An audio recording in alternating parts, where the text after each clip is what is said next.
Habang naglilinis ako ng bintana dito sa amo ko, nasa third floor kasi kami. Dito yan sa garden niya. Pinagmasdan ko itong bulaklak na to ng prutas. Para siyang katulad din siya ng bulaklak ng mangga o ng santol guys.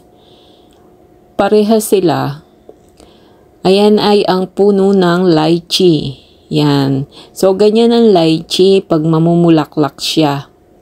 Ang dami Panahon na nagbubulaklakan na.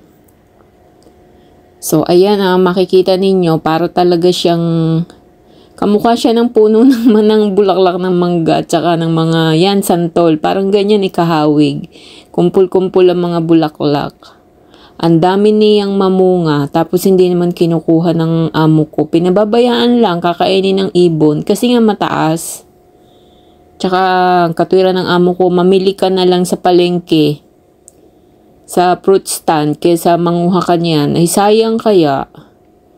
Siguro hindi ko alam kung yun ay tutubo sa Pilipinas. So yan ang harap ng building ng amo ko, park.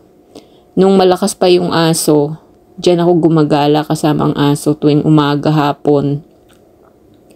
Ayan So maganda siya. Ang ganda ng ng paligid. Ito yung ibaba ng building ng amo ko, garden. Private residence kasi sila.